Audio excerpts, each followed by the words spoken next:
పౌలు గారి మాటల్లో మనకు అర్థమవుతుంది. వీటిని పౌలు గారు రాస్తున్నారంటే వారు వీటికి భిన్నంగా ఉన్నారని అర్థం. నువ్వు బాగుండాలి అని రాస్తే ఆడు బాగలేడని అర్థం. ప్రజలా ఆడు బాగున్నాడు అంటే ఇంకా బాగుపడని రాస్తాడు. కాబట్టి ఇక్కడ ఎన్ని కోణాల్లో వీళ్ళు బలహీనులై ఉన్నారు సంగతిని పరిశుద్ధాత్మ దేవుడు పౌలు గారికి బయలుపరచగా పౌలు గారు ఎఫెసు సంఘానికి రాస్తున్నమాట. ఈరోజు ఈ మాటను మనం ఏం గుర్తుంచుకోవాలి అని అంటే అక్కడ మాట చూడండి, 2-3 వచనంలో అంటారు, ప్రేమతో మీరు పిలువబడిన పిలుపునకు తగినట్లు చాలు. ఈ మాట చాలు. మీరు పిలువబడిన పిలుపుకు తగినట్లు. ఇక్కడ గమనించాలి,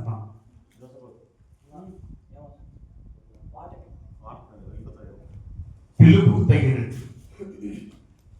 నిజంగా దేవుడు పిలిచిన పిలుపు, దేవుడిచ్చిన రక్షణ, విశ్వాసం కావచ్చు, సేవకులు కావచ్చు. మొదటిగా పాపములో శాపములో ఉన్నప్పుడు దేవుడు దైవ సేవకుల ద్వారా పిలుస్తారు. అది రక్షణ దినం. అలాగే దేవుడు సేవకును రావాలనుకున్న రోజు ఏదో ఒక రూపంలో పిలుస్తారు. అది సేవ కావాల్సిన పిలుపు. ఏ పిలుపైనా కావచ్చు, ఆ పిలుపుకు తగినట్లు విధేయత కలిగి జీవించడమే పిలుపులో మనం ఉన్నట్టు. దాంట్లో అవిధేయత కలిగి జీవిస్తే ఆజ్ఞ అతిక్రమమే పాపం. ఈరోజు చాలామంది సేవ జీవితంలో చూస్తున్నప్పుడు ఆరంభ దినంలో ఉన్న ఉజ్జీవం, ప్రార్థన, ఎదుగుదల, ఆత్మీయత, ఆర్థికరమైనది, సమాధానము, సంతోషము, మనము ఎదిగే కొలది ఇవన్నీ తగ్గిపోతూ ఉంటాయి. కారణం ఎందుకంటే ఆ రోజు ఉన్న పిలుపుకు తగిన విధేయత కోల్పోవడం వల్ల ఇవన్నీ కూడా పోగొట్టుకోవడానికి ఆస్కారం ఉంటుంది. మెయిన్ స్విచ్లో ఆ యొక్క పీల్స్ క్యారేజ్లో వైర్ పోతే చాలు, ఇంట్లో వైర్లన్నీ ఆగిపోతాయి. అదేలాగనే ఈ పిలుపును గుర్తించుకోకుండా, పిలుపును అతిశయించి, లేక పిలుపుకు తగిన జీవితం కాకుండా అక్రమంగా జీవిస్తే ఇవన్నీ కూడా ఆగిపోతాయని పౌలు గారి ఉద్దేశం.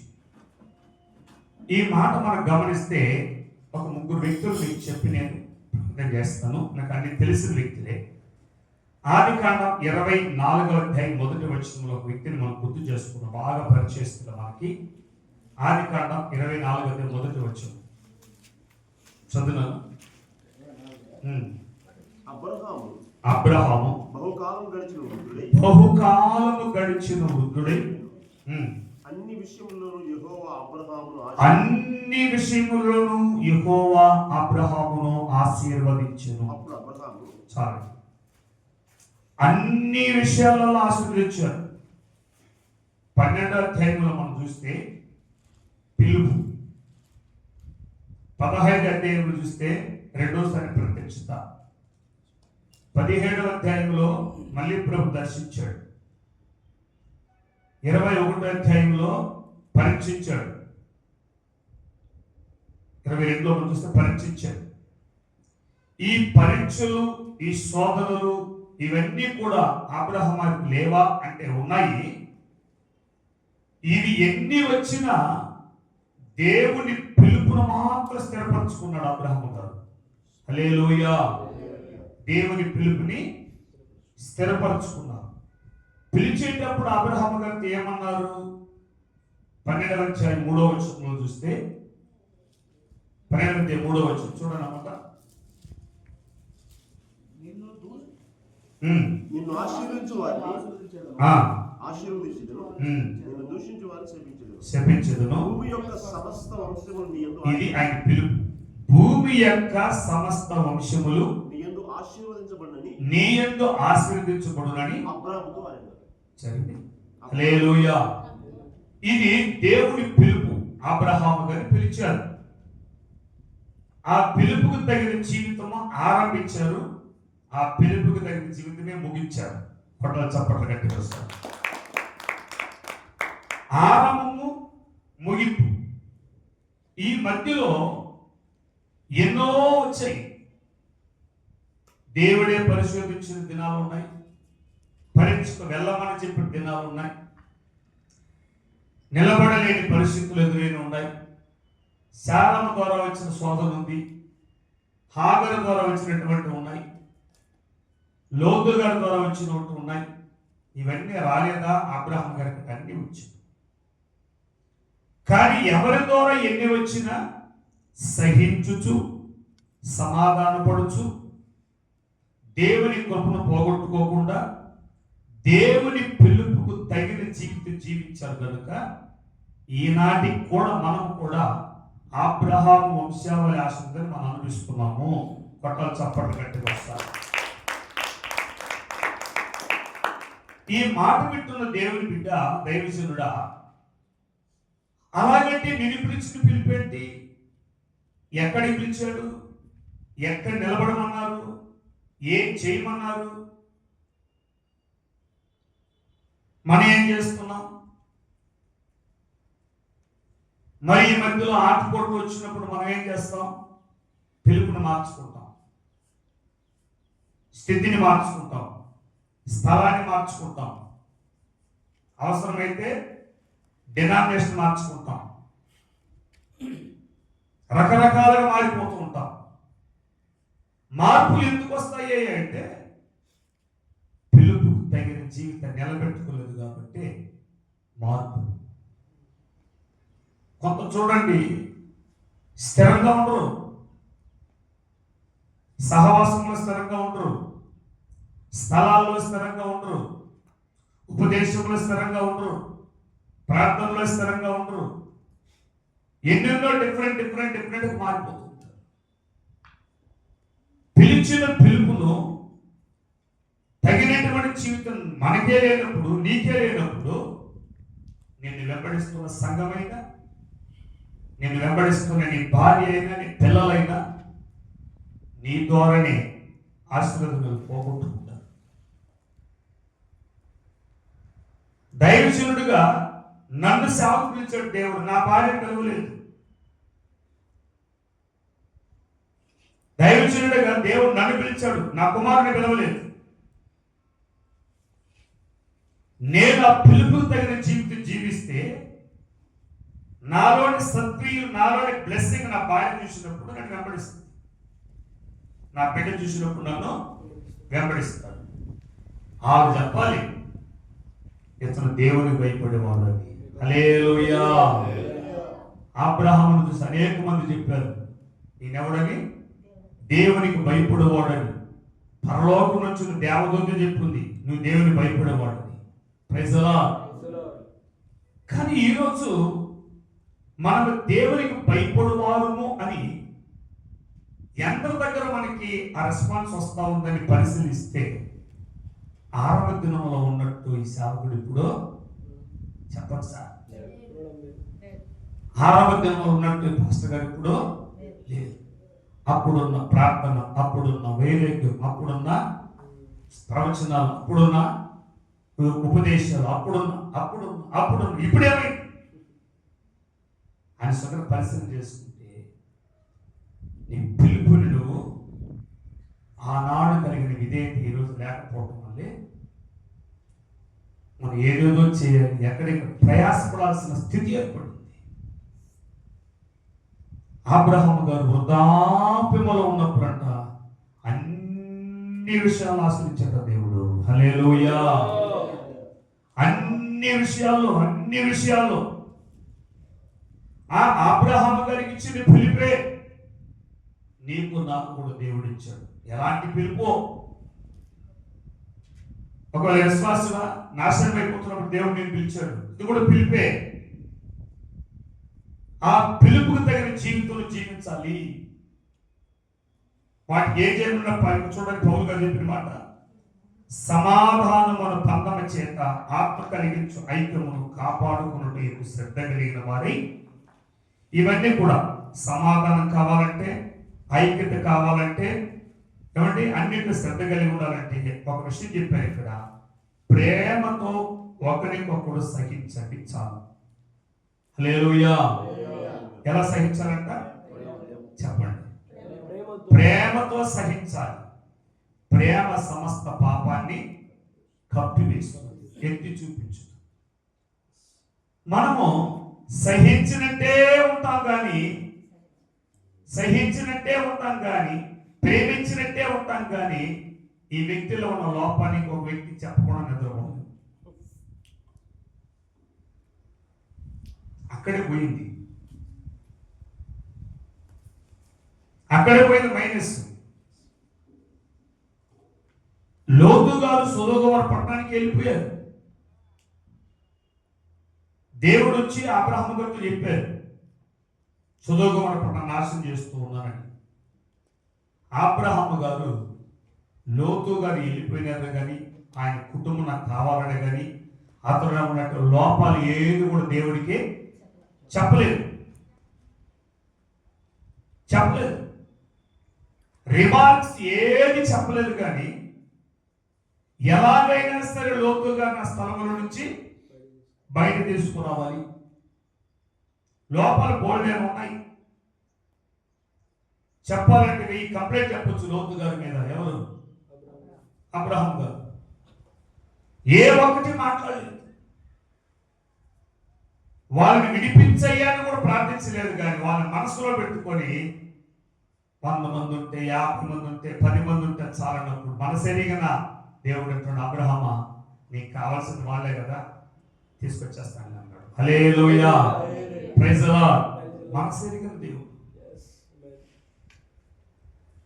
పిలుపుకు తగిన జీవితం జీవిస్తే నీ అంతరంగంలో కోరికలన్నీ దేవుడు నెరవేర్చేస్తాడు. నీ పరిచయంలో కావచ్చు, నీ కుటుంబంలో కావచ్చు, నీ భార్య నీ పిల్లల భవిష్యత్తులో కావచ్చు, నీ అవసరంతో కావచ్చు, నీ అక్కతలు కావచ్చు, ఎనివన్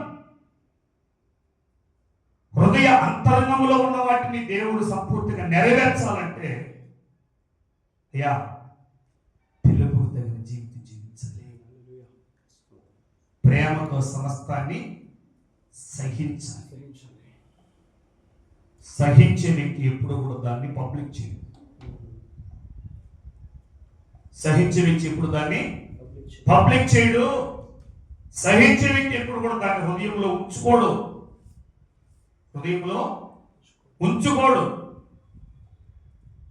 అలాగే దేవుడు నిన్ను నన్ను పరిశోధించి చూస్తే మనం ఏమొచ్చింది? పిలుపుకు తగిన బ్రతుకు, ఆ విధేయత. వృద్ధాప్యంలో కాలం గడిచిపోయినా అక్కడి నుంచి ఇటు కదలలేదండి అబ్రహాము గారు. హల్లెలూయా. దేవునితో సహవాసాన్ని విడిచిపెట్టలేదు. లోక సంబంధమైన ఐశ్వర్యాలు ఎన్నో వచ్చినాయి అబ్రహాము గారికి. లోక సంబంధంగా ఎంతో మంది రాజులు వచ్చారు, ఎంతో ప్రవీణులు వచ్చారు. దేవునితో తప్ప ఎవరితో కానీ అధికమైన సహవాసం అయినా చేయలేదు. మన సహవాసాలు ఎలా ఉంటాయి? ఈరోజు జాన్ వేస్తుంది బాగుంటే జాన్ వేస్తుంది సహవాసం, రేపు దానియేలు అనుకూలంగా ఉంటే దానియేలు సహవాసం, ఇంకో రోజు శాంసన్ గారు అనుకూలంగా ఉంటే శాంసన్ గారి సహవాసం. ఇప్పుడు వీళ్ళు ముగ్గురు సహవాసం వదిలిపెట్టి జాషువా దగ్గరికి వచ్చారు అనుకో, ఏం పాస్టర్ గారికి వచ్చారంటే ఈయన ఇన్ని లోపాలు ఉంటాయి, ఈయన ఇవన్నీ ఉన్నాయి, ఆయన అందుకని వదిలేసి దగ్గరికి వచ్చాడంటే అతను ఏమనుకుంటాడు? వాళ్ళే పేరు నీకన్నా అనుకుంటారు లేదండి, వాళ్ళే పేరు నీకన్నా రేపు నన్ను కూడా ఎలాగని చెప్తాను ఈ సహవాసం వద్దురు బాబు. సహవాసం ఎక్కడ లోపైపోతుంది చూడండి. ఎదుటి వారి బలహీనతని హృదయంలో ఉంచుకొని దాన్ని క్షమించలేక, సహించలేక, విడిచిపెట్టలేక, వాళ్ళ ప్రేమ కలిగి నిలబడలేక నువ్వు దూరమైనప్పుడు నీ పిలుపు ఏమైంది? ఫ్లాప్ అయిపోయింది. చూడండి, అబ్రహాము గారు పిలిచినటువంటి పిలుపు తన కుమారుడైన ఇస్సాకు మీదకి ఆశీర్వాదం పొంగిపోలేదు. హల్లెలూయా. దేవుని మాటకు అబ్రహాము ఎంత విధేయుడయ్యాడో తన కుమారుడైన ఈసాకు గారు కూడా అబ్రహాము గారు మాటకు అంత విధేయుడైపోయాడు. కొట్టలు చప్పట్లు కట్టి వస్తాను. ఆ ఆత్మ ఎవరి మీద కూర్చుందన్నా? తండ్రిలో ఉండే ఆత్మ కుమారుడి మీదకి రావాలి. ఎవరి మీదకి రావాలి చెప్పాలి. ఇంకొకరు అక్కడ ఉన్నారు, ఆ ఆత్మ నీకు అవసరం లేదు. అర్థమైందా?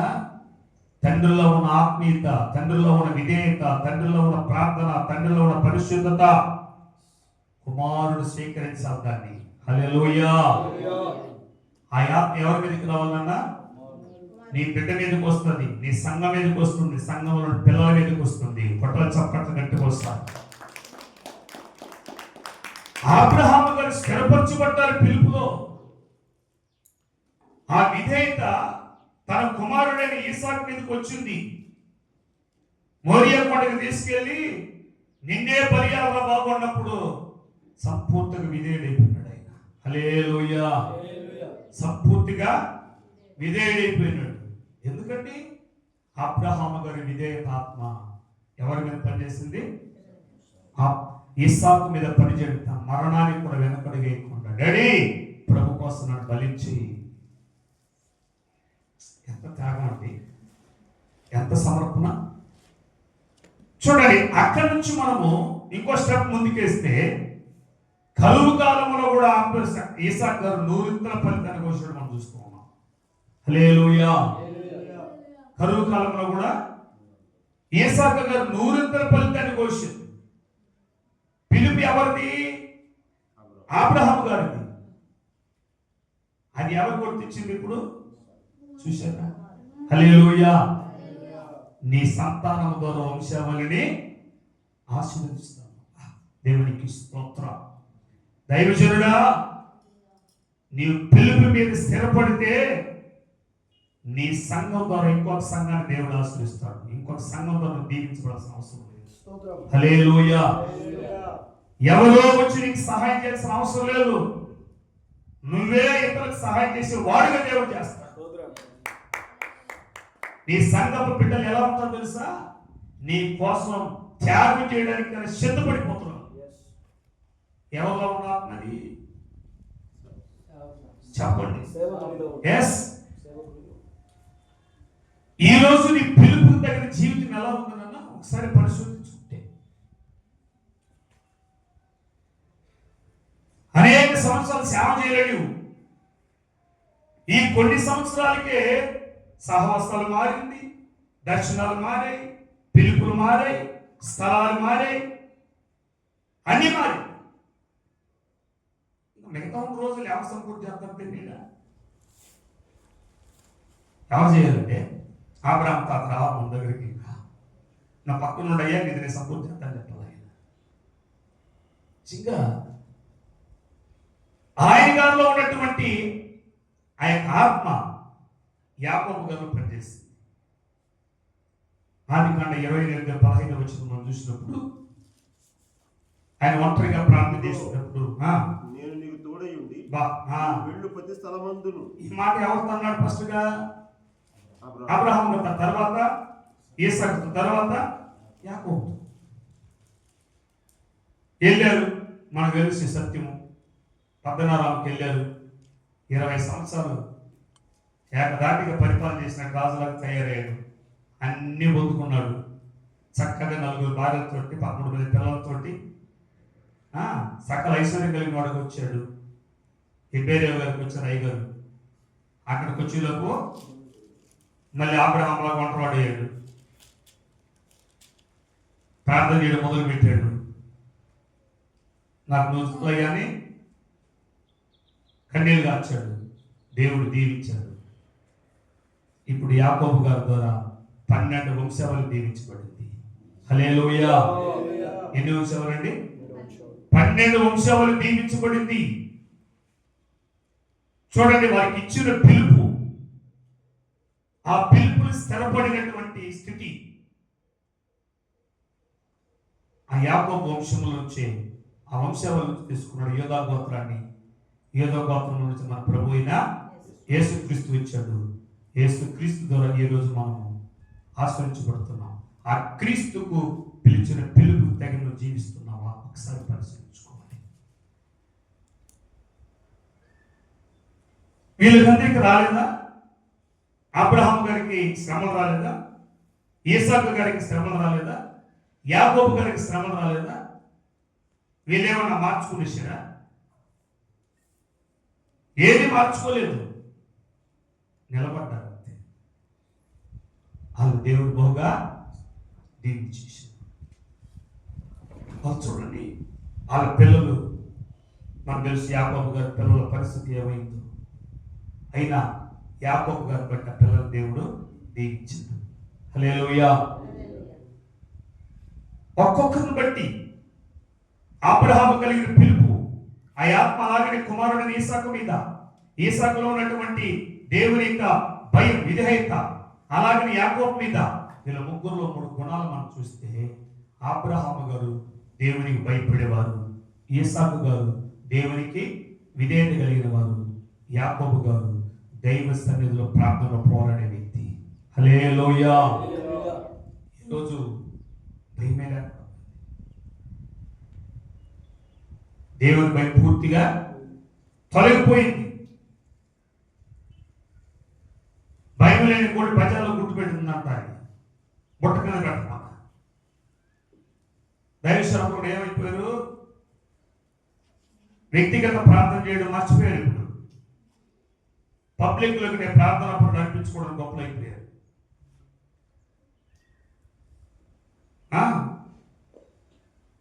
అక్కడ చూస్తే మూరడు చేస్తారు, ఇక్కడ చూస్తే జానడు కూడా లేదు. ఎక్కడ గొరితో అక్కడ పెట్టుకుని బరితో ఆడుకుంటా ఉండేదంతా. గొరితోకి ఎంత ఉంటుంది ఆయన? బరితోకి ఎంత ఉంటుంది? గురితో బరితోకి ఇస్తామంటే అవుతుందా? గురితోకను పెట్టుకుని బరితోకను ఇస్తామంటే అవుతుందా? అంటే అర్థం ఏంటి తెలుసా? వ్యక్తిగత ప్రార్థన అంత పెట్టుకొని పబ్లిక్ లో ఎంత పెద్ద పాస్టర్ అనిపించుకోవాలంటే ఫెయిల్ అయిపోతాం అర్థం. దానికి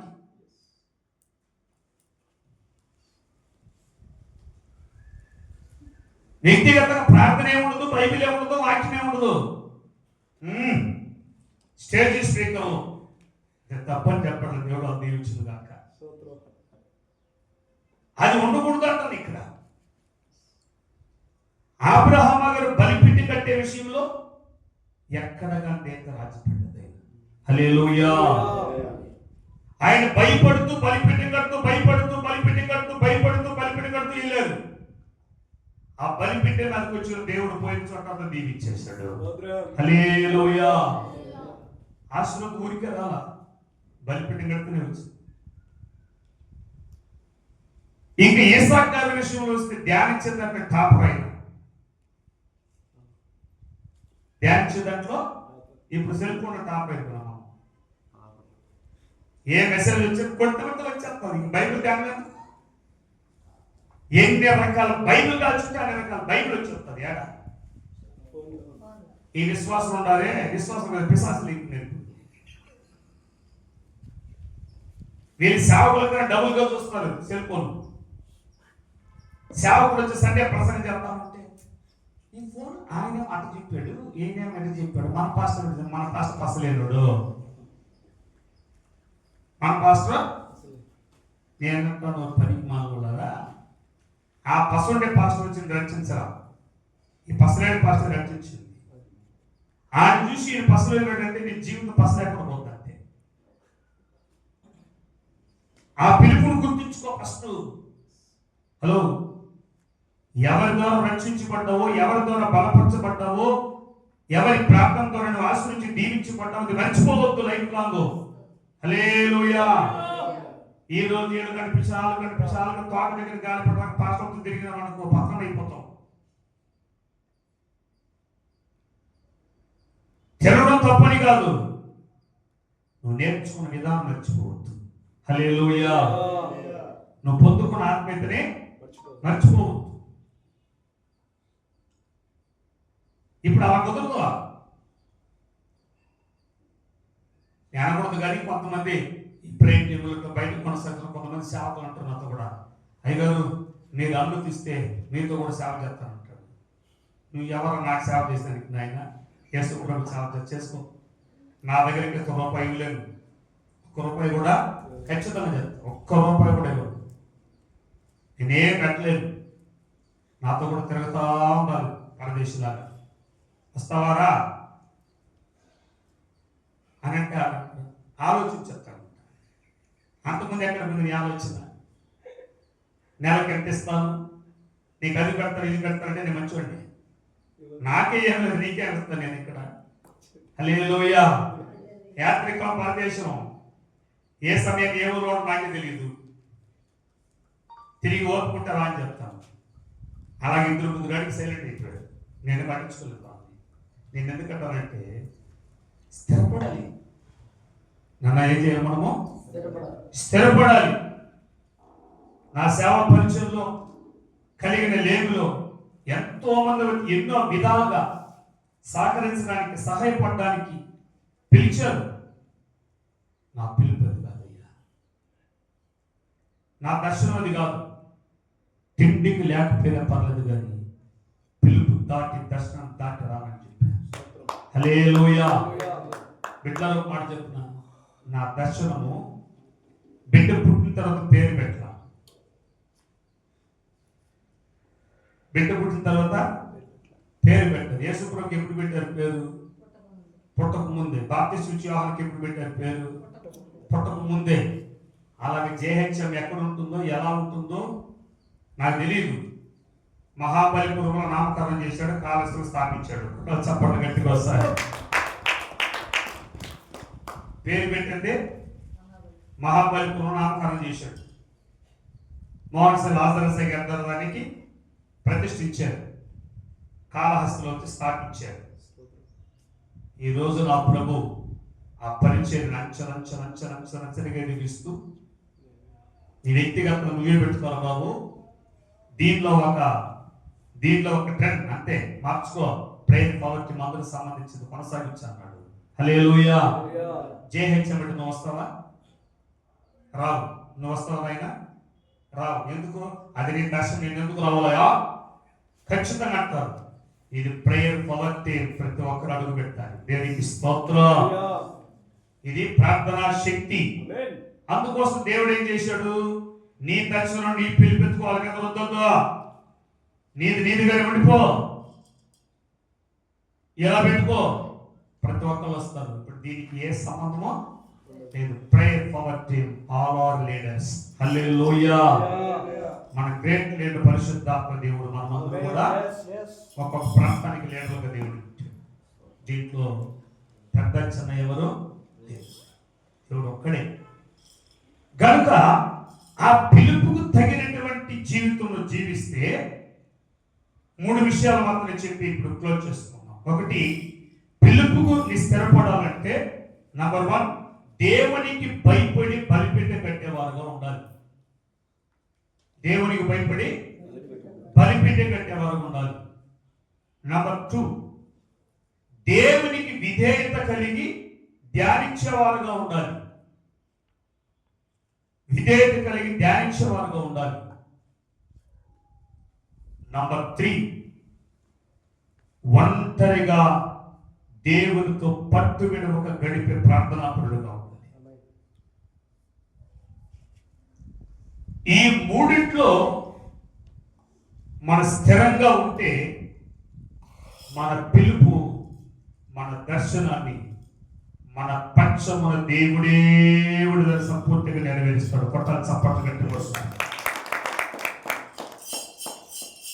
ఇది మనం గుర్తుంచుకోవాలి. అందుకే పౌలు గారు అన్నారు ఇక్కడ ఎఫెసీ సంఘానికి, మీరు సమాధానము బంధము చేత ఆత్మ కలిగించు ఐక్యమును కాపాడుకున్నట్టు ఎందుకు శ్రద్ధ కలిగిన వారై ప్రేమతో ఒకరినొకరు సహించుచు, మీరు పిలువబడిన పిలుపుకు తగినట్లుగా దీర్ఘశాంతముతో కూడిన సంపూర్ణ వినయముతోనూ సాత్వికముతోనూ నడుచుకోవాలని ప్రభువును బట్టి. చూడండి ఇక్కడ ఏమంటారండి, ఎలా నడవాలంటే పిలుపు తగినట్లు దీర్ఘశాంతముతో సంపూర్ణ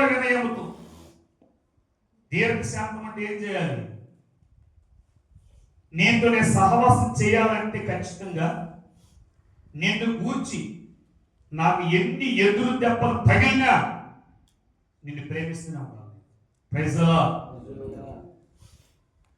ఇది దీర్ఘశాంతం అంటే. ఏదో వచ్చింది కదా సంబంధం మాట్లాడకుండా మానేయడం, ఫోన్ చేయకుండా మానేయడం, ముఖం చూడకుండా పోవడం, నీకేం లేదు నాన్న. ముక్కు అయిపోయి దీర్ఘశాంతమా?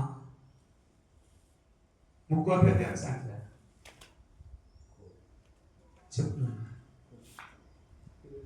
మానవునికి ఒక దేవుడి చిత్తాన్ని నెరవేర్చు. ప్రభు నామాన్ని బట్టి చెప్తున్నాను. ఎన్నో ఈ ప్రయత్నంలో ఎన్ని తిట్టారో, ఎన్ని మాట్లాడారో, ఎన్ని దూషించారో, ఎన్ని అవమానపరిచారో, ఎన్ని నిందలేశారో, వాళ్ళందరితో ఇప్పటికి కూడా సమాధానంగానే ఉన్నా. హల్లెలూయా. ఎవరిని కూడా నన్ను దూషించి అవమానపరిచారు, నా గురించి బోల్డ్ మాట్లాడిన నోరు ధన్యమైందని చెప్పాలి నీకు, అంతే. హల్లెలూయా. కానీ ఈ రోజు కూడా అందరితో సమాధానంగానే ఉన్నాను, అందరితో మాట్లాడతాను, అందరిని ప్రేమిస్తాను, అందరిని తీసుకొస్తాను, అందరికీ ఆతిథ్యం ఇస్తాను. కనుక నా వ్యక్తిగత సాక్ష్యం చెప్తున్నా మీకు.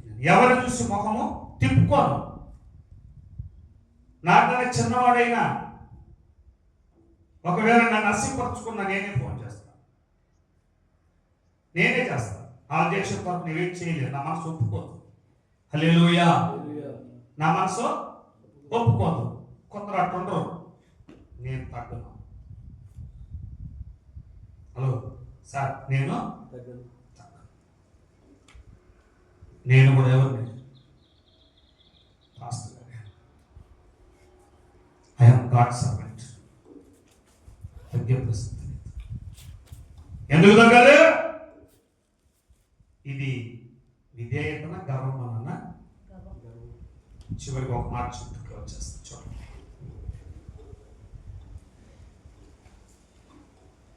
రెండవ దినవృత్తాంతాల గ్రంథము. ఇది మనకు తెలియదు కాబట్టి మాట. రెండవ దినవృత్తాంతాల గ్రంథము 26వ అధ్యాయం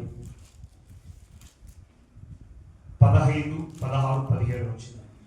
మరియు అతడు అంగులనేమి. రెండవ దినవృత్తాంతం 26.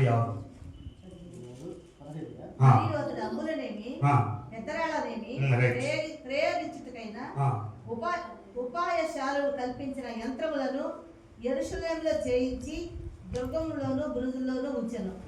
అతడు స్థిరపడు వరకు, చూడండి, అతడు స్థిరపడు వరకు అతనికి ఆశ్చర్యమైన సహాయం కలిగను గనుక అతని కీర్తి దూరముగా వ్యాపించెను. చదువుతుంది. అయితే అతడు స్థిరపడిన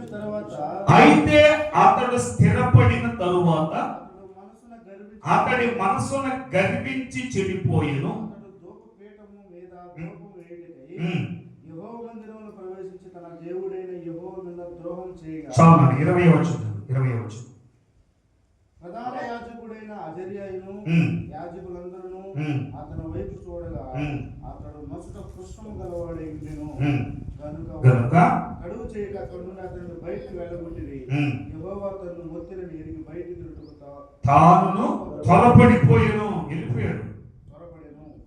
రాజైన ఉజ్జియా. ఇక్కడ గమనించు, దేవుడు పిలిచాడు, రాజుగా చేశాడు, మంచి పరిపాలన ఇచ్చాడు, కావలసిన అవసరాన్ని తీర్చాడు, స్థిరపరిచాడు. పేరు మారు మోగింది ఆయనకి, మా రాజుగారండి. కొన్ని సందర్భాలు చూడండి, ఇక్కడ ఒక పాస్టర్ గారు ఉండేవారండి ముందు.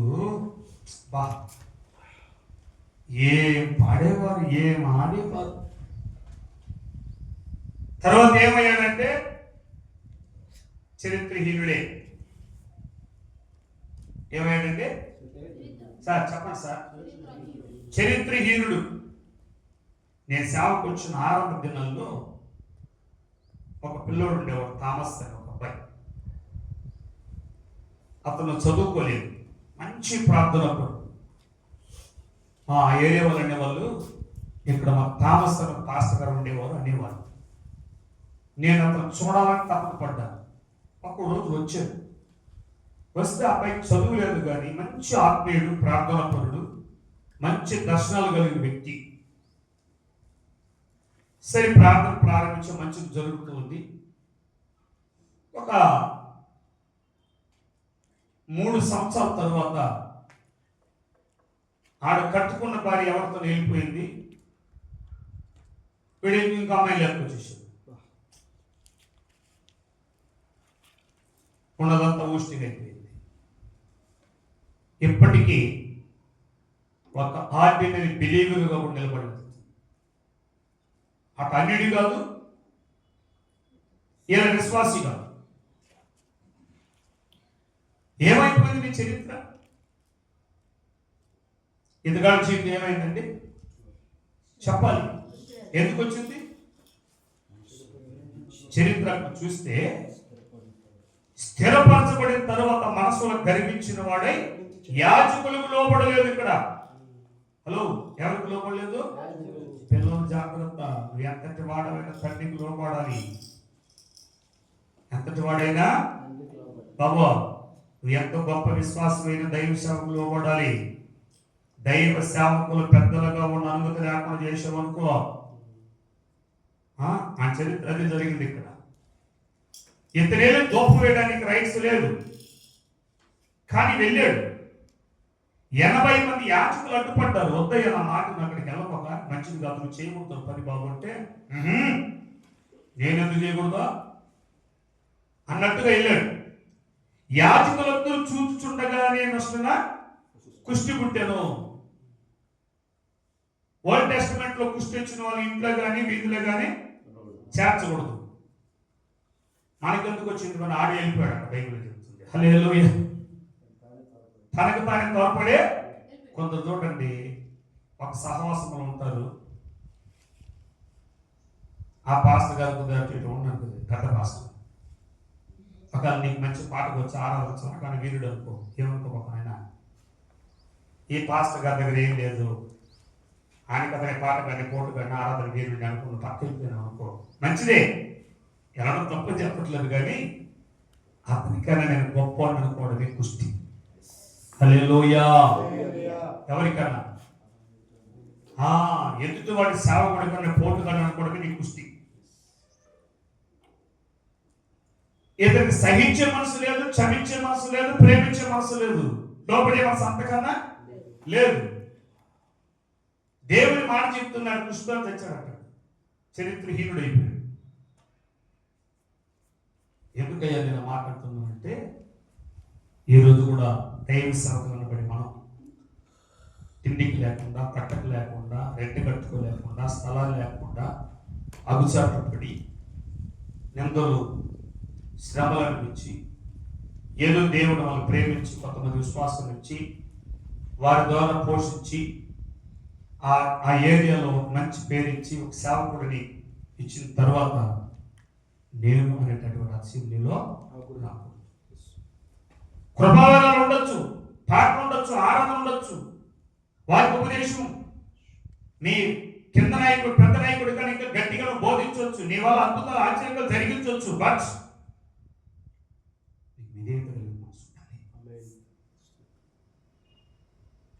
అది ఉజ్జియాకు లేకపోవటం వల్ల పోగొట్టుకున్నారు. తన కుమారుడైన యోతాము గారు అంటే పోగొట్టుకున్నారు. యోతాము గారు సరైన రీతిలో వాళ్ళని పెంచలేకపోవటం వల్ల వాళ్ళు దుర్మార్గులు అయిపోయారంట. ఎవరు? జనులు. హలో, ఏమయ్యారంట? మా విశ్వాసం మా మీదే తిరగబడుతున్నారు పాస్టర్ గారు కొన్ని సంఘాలు చెప్తూ ఉంటారు. మా విశ్వాసంలో మాట్లాడలేదు, తిరగబడతారు అని అంటూ ఉంటారు. అక్కడ ఏం లేదు నైనా, నీ మెయింటెనెన్స్ సరిగా లేదు, అందరూ తిరగబడతారు. అటు తర్వాత వెళ్తే ఆయన కుమారుడైనటువంటి ఆహాజు గారు, తను కూడా రాజ్యం వెళ్ళాడు. ఆయన ఏం చేశాడు? లోకంతో సాంకేతిక చేస్తే బిడ్డలు తీసుకెళ్ళి దాటించాడు సత్యంలో. అటు తర్వాత 4వ తరం ఉజ్జియా గారు దేవుని స్థిరపరచబడ్డాడు. ఆయన హల్లెలూయా. ఆయన రాజ్యము స్థిరపరచబడ్డాడు. కాబట్టి దేవుని బిడ్డరా, మన పిలుపు ఏంటి? మన పిలుపు ఏంటి? మన దర్శనం ఏంటి? ఈరోజు ఉదయం మా పాస్టర్ గారితో మాట్లాడాడు. అమ్మా ఇంకొద్ది రోజులు అంటే ఇప్పుడే ఏదో చెప్పబోయాను, నేను చెప్పబోయే మాట ముందే ఆమె చెప్తుంది తక్కనే, ఇంట్లో ఏమి లేదు, ఇంట్లో ఏమి లేదు, నువ్వు మాత్రం ఊరు తిరుగుతావు అన్నట్టు మాట్లాడేస్తుంది. ఆమెకు అర్థం కాదు నేనేం చెప్పబోతున్నాను మాట. అది కాదు, ఒకటి గుర్తించుకో. ఆమె స్లోగా చెప్పారు. ఒకప్పుడు జేహెచ్ఎం అంటే ఒక కాళహస్తిలోకి పరిమితమైందమ్మా. ఈరోజు అనేక మండలాల్లో, రాష్ట్రాల్లో, దేశాలకు వ్యాప్తి చెందే లెవెల్కి వచ్చింది. ఏ ఒక్కటి కూడా నేను అప్పు చేయలేదు,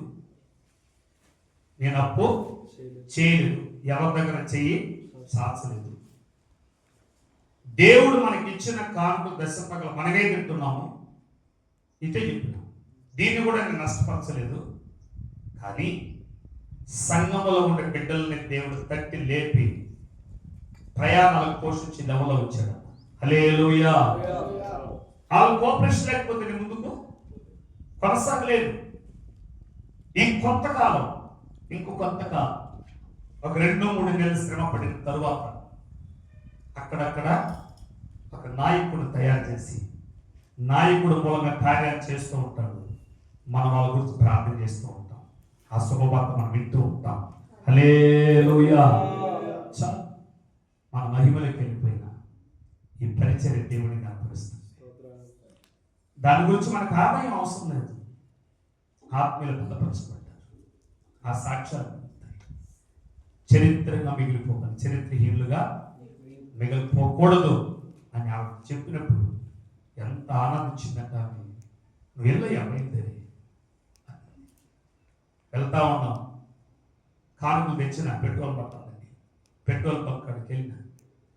నాకు ముందు నేను చెప్పి ఆ రేటు ఎంత పట్టాలో ఏమని చెప్పక ముందే కూడా చెప్పేసారు, పోసేసారు పెట్రోల్ బంక్. కొట్టాల చప్పట్లు కట్టి వస్తాను. నేను చెప్పలా, ఆపేరు పెట్రోల్ బంక్ దగ్గర అంతే. ఎంత అని కూడా చెప్పలేదు, రావడానికి సరిపోయింది. కారణం ఎందుకంటే దైవజనుడా, నా యొక్క సాక్ష్యం ఎందుకు చెప్తున్నానంటే, పిలుపుకు తగినట్లు విధేయత కలిగి అందరితో దీర్ఘ శాంతముతో సహించుచు, ప్రేమించుచు, ఒకరికొకరు ఓర్చుకుంటూ నీ పిలుపుని వ్యక్తపరచుకోకుండా నీవిచ్చిన స్థలంలో సమీపంలో సేవకులతో, విశ్వాసంతో, క్రీస్తు ప్రేమలో కలిగి ముందు కొనసాగినప్పుడు అడుగు పెట్టిన చోట్లలో నేను దేవుడు దీవిస్తాను. హల్లెలూయా. అబ్రహాం గారికి ఇచ్చిన ఆశీర్వాదం, ఈసాక్ గారికి ఇచ్చిన ఆశీర్వాదం, యాకోబు గారికి ఇచ్చిన ఆశీర్వాదం, దావీదు గారికి ఇచ్చిన ఆశీర్వాదం మనందరూ అనుభవించడానికి దేవుడు పెట్టాడు. ఇలాగా మనం నడుచుకుంటున్నాం గాక. హల్లెలూయా. ఒక నిమిషం మోకరించి ప్రార్థన చేద్దాం. ఈ వాక్యం మనందరి జీవితాలు ఫలింపు చేయలాగున చివరి